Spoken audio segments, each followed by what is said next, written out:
السلام علیکم ورحمۃ اللہ وبرکاتہ۔ ناظرین، پچھلے ویڈیو میں نے آپ کو مل مسئول عنہا بعالم من السائل پر تھوڑی بہت توضیح رکھی آپ کے سامنے۔ اس سائل کے جواب میں رسول خدا صلی اللہ تعالیٰ علیہ وسلم نے یہی فرمایا،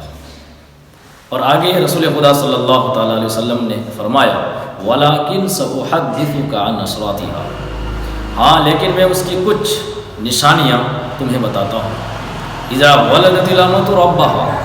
وفی روایت الاخرى اذا ولدت الامۃ ربتها، یعنی رسول خدا صلی اللہ تعالیٰ علیہ وسلم نے فرمایا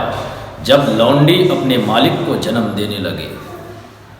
اور دوسری روایت میں ہے اور جب لونڈی اپنے ملکہ کو جنم دینے لگے، اور جب ننگے پیروں والے چرواہے بکریاں چرانے والے اونچی اونچی عمارتوں میں رہنے لگے۔ یہ تو عظیم نشانیاں بتائی گئی، تو سمجھ لو کہ قیامت قریب ہے۔ حدیث کی میں تھوڑی سی اس جملے کی میں آپ کے سامنے تشریح کر دیتا ہوں جو نبی پاک صلی اللہ علیہ وسلم نے فرمایا۔ لونڈی اپنے مالک کو جنم دینے لگے، اس کا مطلب یہ ہوتا ہے کہ جب ماں باپ ایسے پیدا ہوں گے کہ ان کی اولاد انہیں ان پر احکام چلانے لگے، ان پر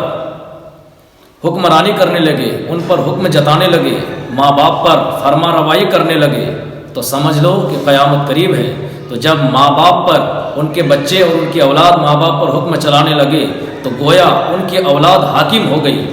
ان کی اولاد ان پر حاکم ہو گئی، اور یہ ان کی ماں یا ان کے باپ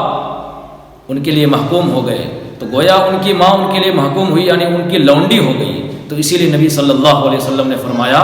جب لونڈی اپنے مالک کو جنم دے یا اپنی ملکہ کو جنم دے تو سمجھ لو قیامت قریب ہے۔ دوستو،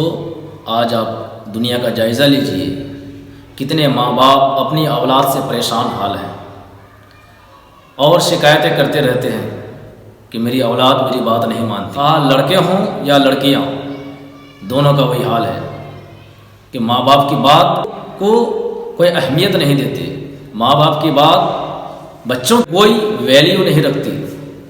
رسول خدا صلی اللہ تعالیٰ علیہ وسلم نے فرما دیا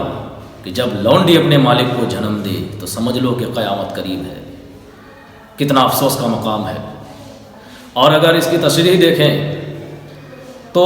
مزید ہو سکتی ہے، مگر اتنا آپ جان لیجئے کہ آج کل جس طرح نافرمان بچے پیدا ہو رہے ہیں، ماں باپ کی بات کو نہیں مانتے اور ماں باپ پر حکم چلاتے ہیں، تو یہی قیامت کی عظیم نشانی ہے جس کے بارے میں میرے نبی نے سب سے پہلے ذکر کیا کہ جب لونڈی اپنے مالک کو جنم دینے، جس کی کوئی اولاد نہیں ہوتی ہے وہ یہ تمنا کرتے ہیں کہ کاش ان کی کوئی اولاد ہو جائے، مگر حدیث میں آیا ہے، رسول خدا صلی اللہ تعالیٰ علیہ وسلم نے فرمایا ایک ایسا زمانہ آئے گا لوگوں پر جب لوگ یہ تمنا کریں گے کاش ان کی کوئی اولاد ہی نہ ہوتی۔ اللہ اکبر۔ اور جب چرواہے اونچی اونچی عمارتوں میں رہنے لگے، اور آج دنیا میں آپ دیکھ رہے ہیں وہ لوگ جنہیں تن کا کپڑا نصیب نہیں ہوتا تھا، ننگے پیروں والے جو ہمیشہ سسکتے رہتے تھے، آج وہ اونچی اونچی عمارتیں تعمیر کر کے فخر کرتے ہیں اور اپنے آپس میں اپنے فخر کا اور اپنی امیری کا اظہار کرتے ہیں کہ دیکھو ہم کتنا امیر ہوئے ہیں۔ تو نبی پاک صلی اللہ علیہ وسلم نے فرما دیا کہ جب ایسا موقع ہو اور جب لوگوں کے ساتھ ایسا واقعہ پیش آئے اور لوگ جب یہ ماحول دیکھیں تو سمجھ لو کہ قیامت قریب ہے۔ چنانچہ رسول پاک صلی اللہ تعالیٰ علیہ وسلم نے یہ فرمانے کے بعد ایک شخص کو ان کے پیچھے بھیجا، اس سائل کے پیچھے بھیجا، تو کچھ نہیں دکھا، وہ لوٹ آیا تو رسول خدا صلی اللہ تعالیٰ علیہ وسلم نے فرمایا اے میرے صحابیوں، کیا تم جانتے ہو یہ کون شخص تھے؟ تو صحابہ کرام نے عرض کیا نہیں، تو رسول خدا صلی اللہ تعالیٰ علیہ وسلم نے فرمایا یہ جبریل تھے جو تمہیں تمہارا دین سکھانے آئے تھے۔ دوستو، میں اسی طرح آپ کے سامنے اور دیگر قیامت کی نشانیاں پیش کرتا رہوں گا۔ اللہ تبارک و تعالیٰ سے دعا ہے کہ اللہ تعالیٰ ہم سب کو صراط مستقیم پر چلائے۔